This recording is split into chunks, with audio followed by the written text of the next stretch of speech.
Welcome back to Nigeria 2015. We're continuing our focus here today on what steps, what should we be doing to avoid any form of violence this weekend. Let me get back to Mr. Manu Ojukwu, Force Public Relations Officer. He joins us from our studios in Abuja.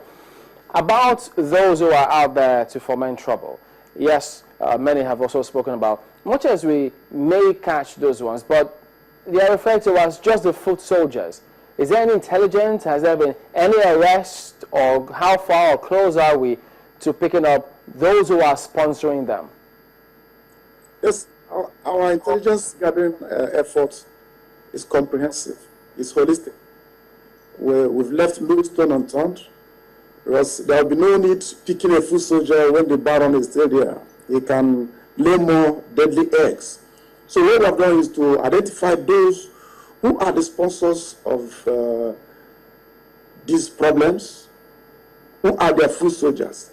Together, they are labeled as those who are likely to cause violence, who are likely to break the law, who are likely to create problems for Nigerians who are out to exercise their franchise.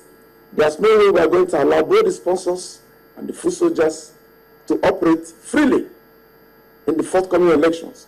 They did not have a free ride during the presidential election, and they will not have it this time around. So I want to assure Nigerians that Nigeria Police, in concert with other law enforcement agencies and security agencies, have done a lot of work in trying to identify these potential troublemakers so as to bring them to book and make sure they do not actualize their threats or their potential. All right, I'll come back to you in a moment. Let me get in on this one. About the functions of the police, their ability or otherwise to arrest either those who are sponsoring them or the foot soldiers themselves. What about us, citizens? Are we doing enough in terms of volunteering information to security agencies to function? Well, first of all is to alert Mr. Ojukwu and indeed the police authorities. You know that in recent times, the police structure has become less professionalized. The police are involved in escort for goods. They're involved in escort for armed personnel carrying bags for wives of MDs. They're involved in debt collection for banks. So the issue of detection and prevention of crime is gone into the background. That's why people are advocating for soldiers to join in manning these areas, because the politicians themselves have armed thugs who are well armed and prepared and ready to overwhelm even the police at times. So that's why it's important to have other security agencies, the DSS, the armed forces, but to play a role of neutrality. It's very important, a role of neutrality. If you are going to restrict A, you must restrict B.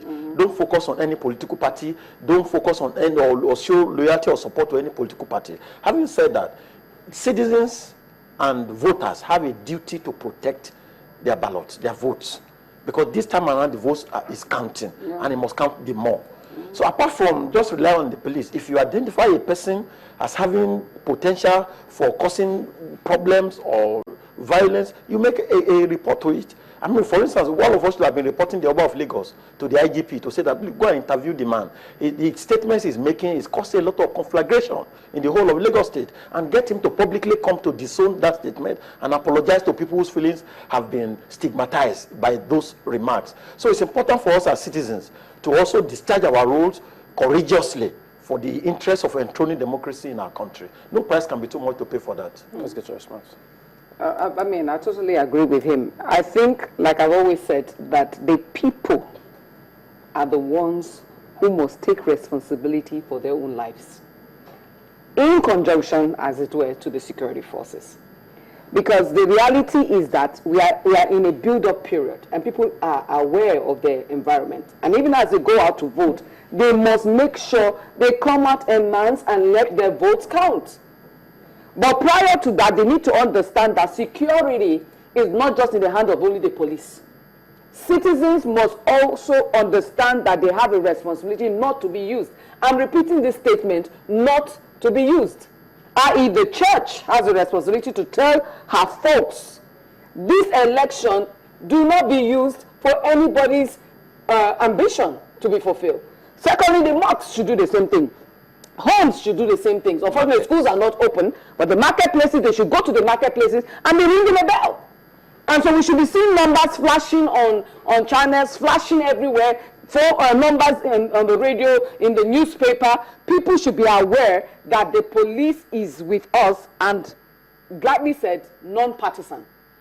I want to believe that as we did as much as possible, when I was driving, because I have moved from where I was voting, I had to go very early in the morning. The fact that I saw military on the road, I was happy. I was glad. Like I reported, I said one guy came with materials unescorted, and they detained him for 2 hours. How could you have materials and there's no police or INEC official, and the guy was speaking grammar? So we need to ensure that even at the polling booth, I saw a policeman. We were comfortable in our area. So, oh, there's a policeman there, okay. And one guy